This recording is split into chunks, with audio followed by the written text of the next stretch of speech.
सिद्धार्थनगर जिले के मिठवल विकासखंड के ग्राम पाली में कब्जा परिवर्तन करने पहुंची चकबंदी विभाग की टीम को ग्रामीणों के भारी विरोध का सामना करना पड़ा। ग्रामीणों ने रेलवे परियोजना का मुआवजा मिलने तक कब्जा परिवर्तन कराने से साफ इनकार कर दिया।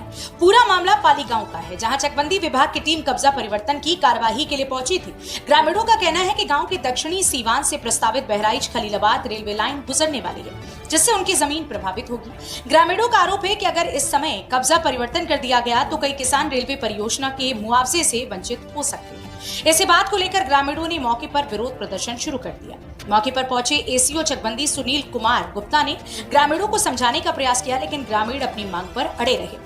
लोगों का कहना था कि पहले रेलवे विभाग की ओर से मुआवजा दिया जाए, उसके बाद ही कब्जा परिवर्तन की कार्यवाही की जाए। विरोध बढ़ता देख चकबंदी लेखपाल और कानूनगो को बिना कार्यवाही किए वापस लौटना पड़ा।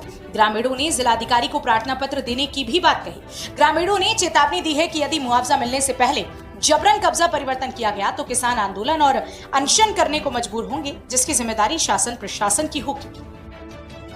आप ये बताइए, आपका नाम क्या है, किस विभाग से हैं और आज जिस गांव में आए इस गांव का नाम क्या है और मकसद क्या रहा आपका? मेरा नाम सुनील कुमार गुप्ता है।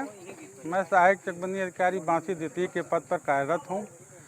यह गांव पाली है। गांव पाली 2014 में चकबंदी प्रक्रिया के अंतर्गत आया था। 2019 में कब्जा वो पुष्टिकृत हुआ है गांव। 2019 से ही इस गांव में कब्जा परिवर्तन नहीं हो पा रहा है। इसके लिए इस गांव में कई बार ग्राम चौपाल का भी आयोजन किया गया।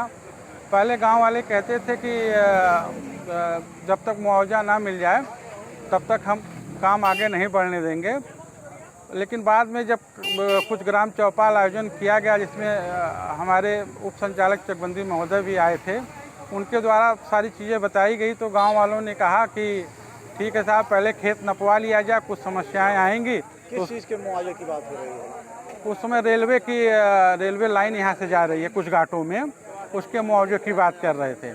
जब साहब ने विस्तृत रूप से समझाया तब इन लोगों ने कहा कि ठीक है साहब, खेत की नापी हो जाए। खेत की नापी के समय भी कुछ समस्याएं आ सकती हैं, उसका भी निस्तारण हो जाएगा और मुआवजा भी बाद में जो भी घाटा चकबंदी बाहर होगा मिल जाएगा। जिसके क्रम में हमारे चकबंदी अधिकारी श्री नीरज कुमार सिंह उस गांव में 2-3 बार बैठक किए। बैठक के क्रम में जो भी घाटे रेलवे से द्वारा अधिकृत किए जा रहे हैं, उसको उन्होंने चकबंदी प्रक्रिया से पृथक किया। चकबंदी प्रक्रिया से पृथक करने के बाद जिन चकदारों को जितना मूल्यांकन देना था, उसके क्रम में संदर्भ की कार्रवाई हुई और सभी काश्तकारों को गांव में ही उन्होंने मीटिंग करके सुनने के बाद उसमें आदेश पारित किया है। आदेश पारित करने के बाद अब केवल उनको मतलब आदेश पारित कर दिया है। इसी क्रम में जब आदेश हो गया सब कुछ, फिर उसके बाद गांव में कब्जा परिवर्तन सीमांकन और कब्जा परिवर्तन की कार्रवाई प्रारंभ की गई, जिसमें शनिवार को 1-2 सेक्टर नपे भी थे। लेकिन आज जब हमारे लेखपाल और कानूनगो जब स्थल पर गए, तब इन लोगों के द्वारा मुआवजे के संबंध में पुनः वही मांग करते हुए काम को रुकवा दिया गया। आप ये बताइए, क्या नाम है आप और ये कौन सी जगह है और चकबंदी को लेकर के क्या समस्या हो रही है, क्यों रुकवा दिया आप लोग? हमारा नाम दिलीप चौधरी है और चकबंदी का समस्या है सर कि हमारे यहाँ चकबंदी में अधिकारी 3 महीने पे एक अधिकारी चेंज हो जाते हैं और हम लोग का सबसे ज़्यादा जो तकलीफ़ है चकबंदी विभाग से है। चकबंदी विभाग पहले एक त्रिलोकी नाम के आए थे, पूरे गांव का तकलीफ बढ़ा के गए थे। हम लोग 1 महीना दौड़ के चकबंदी ऑफिस पे जाते थे और जब तक 6 साल के अंदर हम लोग इतना परेशान हो गए, इतने पीड़ित हो गए हैं चकबंदी से। अगर हमारे यहाँ चकबंदी ना हो तो सबसे अच्छी बात यही है, और जब तक रेलवे का पैसे हमको नहीं मिलेगा, जब तक हम लोग चकबंदी नहीं करने देंगे।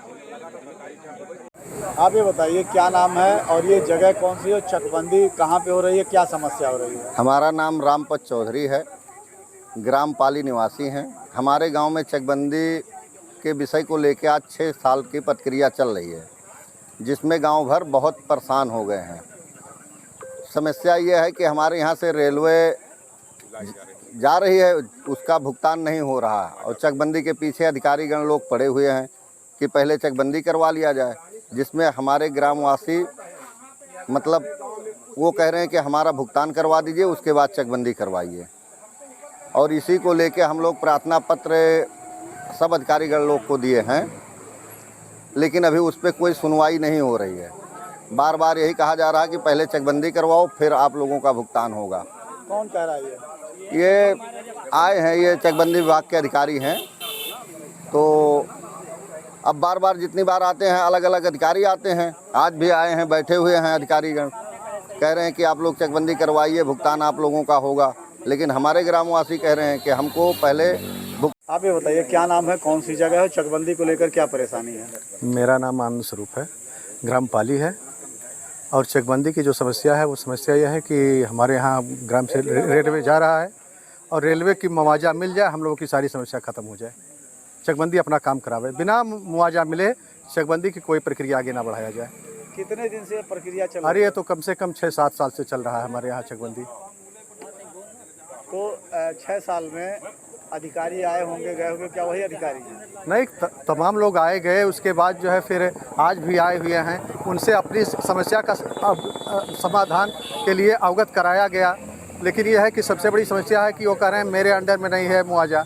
तो मुआवजा जब तक हमको दिलाया नहीं जाएगा तब तक चकबंदी की कोई प्रक्रिया नहीं होनी है हमारे गांव में।